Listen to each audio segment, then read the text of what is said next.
Hopefully it's streaming now. I don't have an indicator on the screen here. This is a SnapMap tutorial, obviously, for passcode entry to open doors or whatever you like, but that's what the request was. This is probably not exactly what was requested, but it's pretty close. It's different than the last passcode entry type thing I did, that Hendo requested. But this is a request from Daniel Velasquez. The request is as follows. If I can find it. Request passcode protected doors, trying to figure out how to unlock a door using a numerical sequence. Have the password as a decal on the wall, which indicates to me that it's manually placed, or it's a static code that's built into the logic of the map. So that's what I did here. It's not randomly generated. Players would have to put the code in order.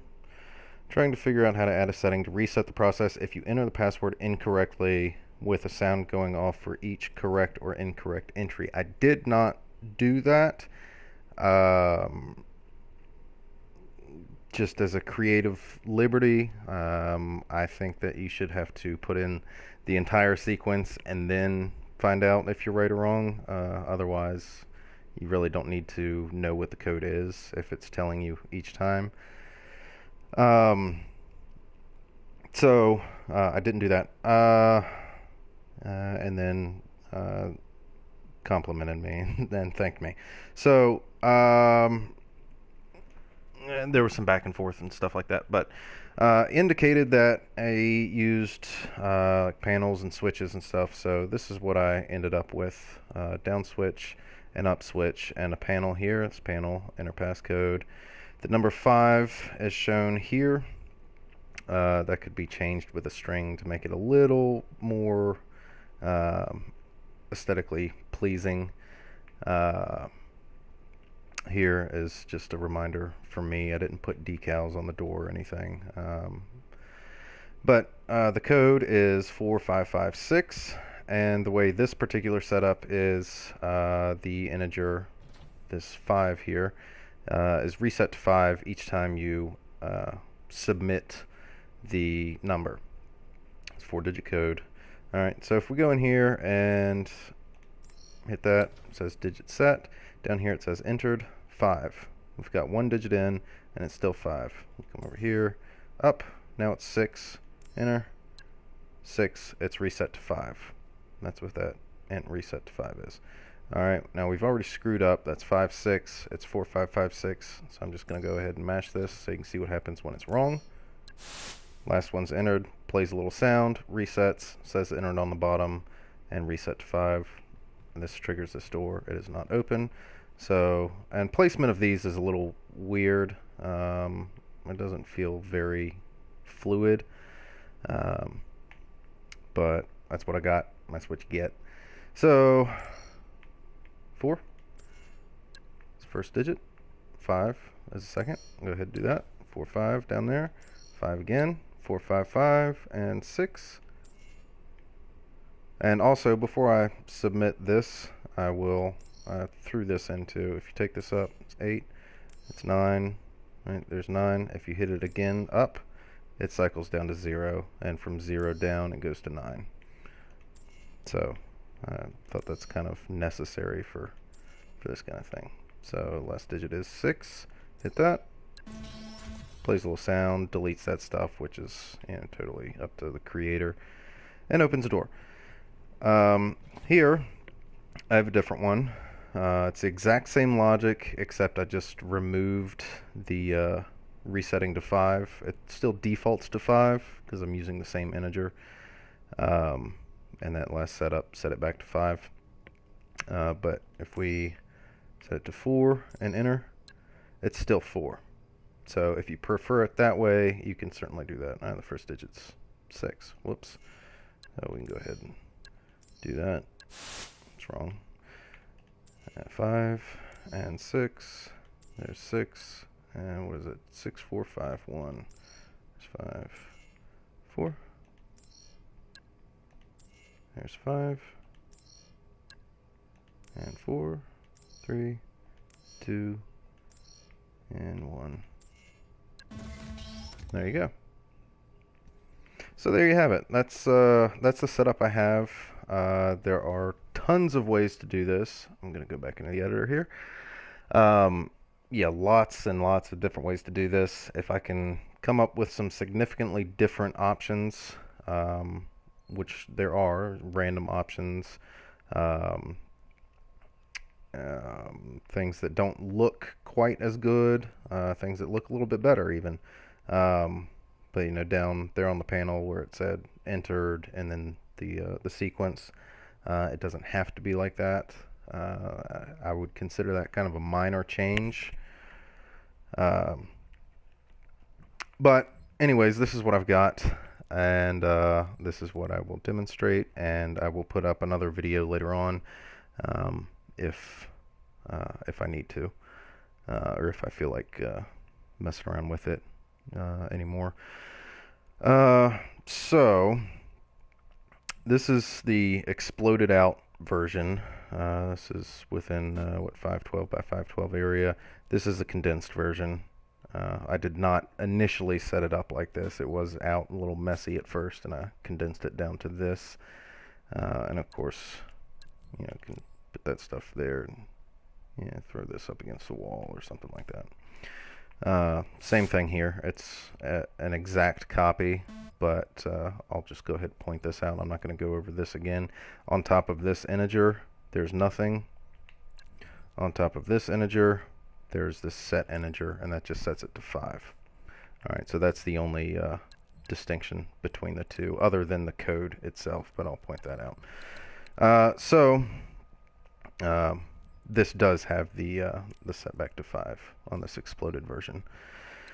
So what we've got, our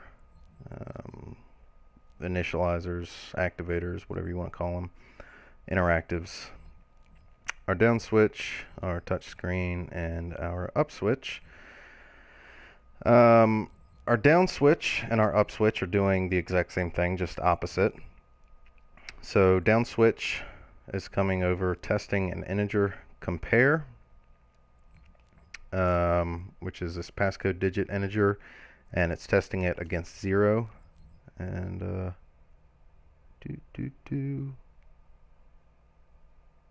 oh, right. Yeah, it's testing this. We haven't actually referenced it yet, but it is here. Here's our integer. Initial value set to 5. Minimum is 0. Maximum is 9. So we are testing it against 0 first. So if it's 0, meaning if this is equal here, we're going to set it to 9. That's the wraparound function from 0 to 9. If it's not equal, meaning it's not 0, it can decrease, then we subtract by 1. So if it is 1, then it's not equal to 0, it subtracts. It goes to 0, we hit it again, it is equal to 0, it sets it to 9. Alright, and the same thing over here for the up switch. We're testing the passcode digit against 9. If it is equal, then we set it to 0. If it is not equal, then we add 1. Alright. Now if you just wanted to max out at 9 and bottom out at 0 without the wraparound, then you would just hook this up directly to add. And as long as this minimum and maximum is set as it is here, then it just won't wrap around, and that's what you'll get.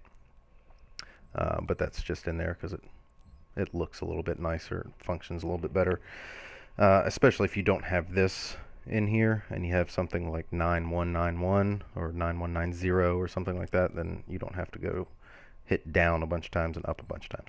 Anyways, that's all those are doing, is manipulating that integer. Here we've got our touch screen, and the way that I have this set up, just because I wanted to, I guess I should mention this. There is a string in here. That's what we're using to test this. So we have one integer and one string. So what I have here, bottom text idle zoom in here. It doesn't actually show it properly here, but bottom text is our string, top text manually entered, inner passcode, top text all the way through is there. These finished won't actually trigger because we're reusing this, and do remember to allow reuse. Middle text, passcode digit, our integer. Bottom text is our string, top text manually set. Middle text just says digit set as an indicator it worked. Bottom text still, passcode string, top text finished, doesn't have any effect. Oh, that doesn't have any effect either, sorry. So that's the settings there. That's totally up to whatever. You can have a world text or something that displays this stuff if you like. But anytime we use it, which the onUse gets triggered when it actually updates. So every time a new digit shows up on the bottom, we just have it playing this little sound, just as an indicator. And then the other thing that we're doing is signaling this sequencer. Sequencer is set up to repeat, which you could circumvent that with change index and set it back to 1 after it's done, but it's unnecessary. One output per signal, absolutely necessary. Shared sequence doesn't really matter unless you're doing multiplayer, but you would want that set to true if you were. I have these numbered, which I normally don't do, but just for demonstration purposes so you can see, this is the first and this is the last. So the first sequence, all we're doing is building this string. The string default value just says entered. That's it. That's what I chose to use. But what we're doing is building, I will have to look at that comment at the end of the video. Sorry. Our string separator is a space, which is the default value. String part entered, which is the default value, and I had an issue with this. You can see it's yellow. It uses ℏ3 as its color indicator, and you cannot remove that, so that's going to be an issue that needs to be addressed in the string compare. I don't know if it will accept something like that. It looks like it will, but if you remove that, it goes back to it no matter what. So we just left that there, and we'll use a ℏ3 indicator later on. String separator space, so it'll be entered colon space, and then our integer, which is set by our up and down. And then we'll be able to freely change the next digit, and that will be set, the first digit will be set in that string.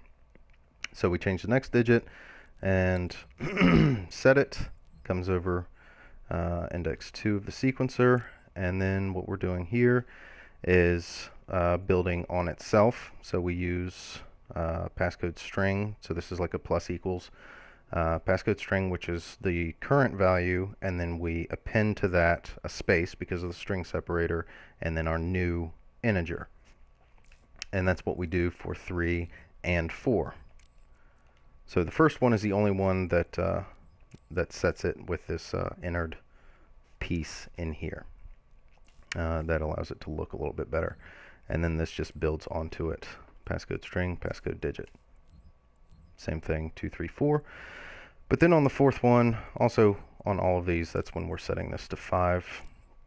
I have a slight delay on here, which shouldn't be necessary, but I did it anyways just for redundancy. But on this fourth one, what we're doing is testing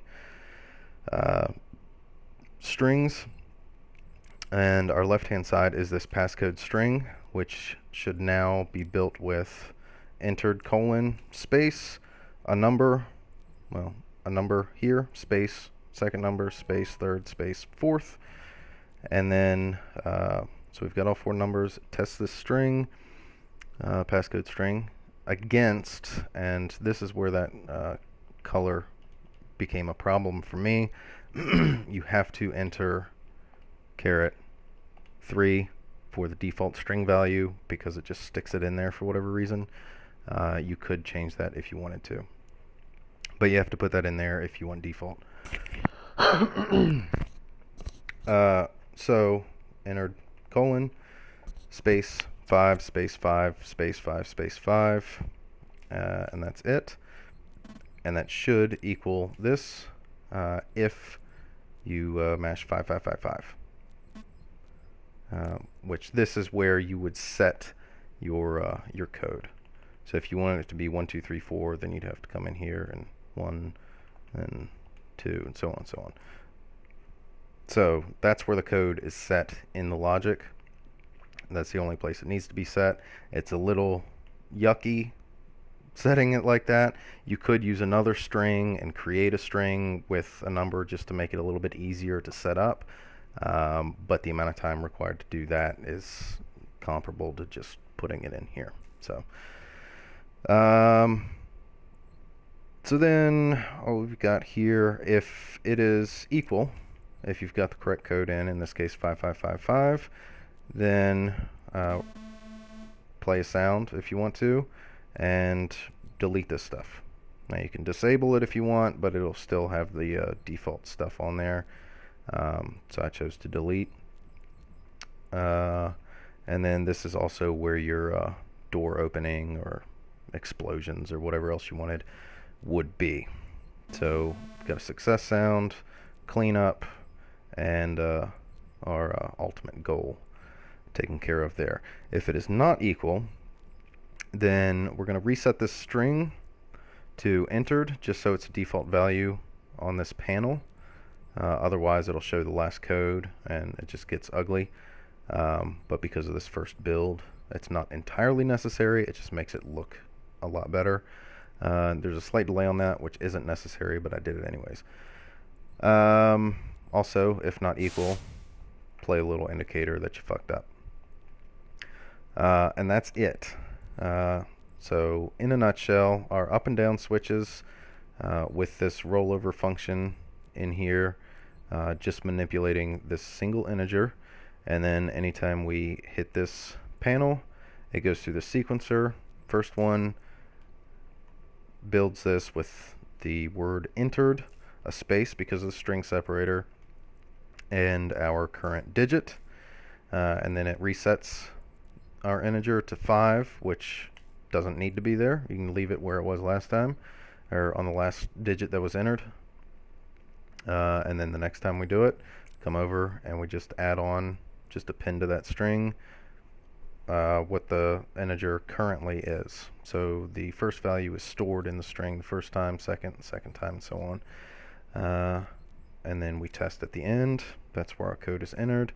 If it's equal, indicate that we did it correctly, do our other stuff, and if it's not equal, set our string back to its default value and play a sound if you want to. Alright, so we know that this one is 5555, so just to show again, that's all the same stuff that's here, except I just deleted that from the other side. Go back in and demonstrate again. It's kind of involved, but it could be a lot worse. So I'll do a final demonstration and I'll look at that comment, and then in the video, once YouTube processes and stuff, if somebody has a comment that they would like to be public, that I can address them that way, that would probably be the best way. That way I have a record of it. But we know it's 5555, so we'll go ahead and screw up intentionally. 4444. It's wrong. Take it up to 5.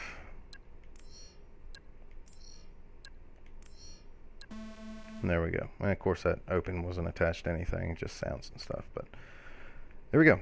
It works. Yep.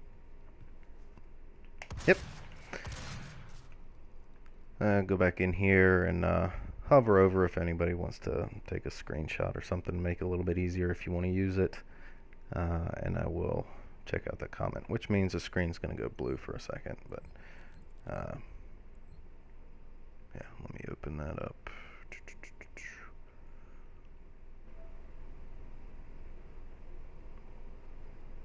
So I can find that damn thing again.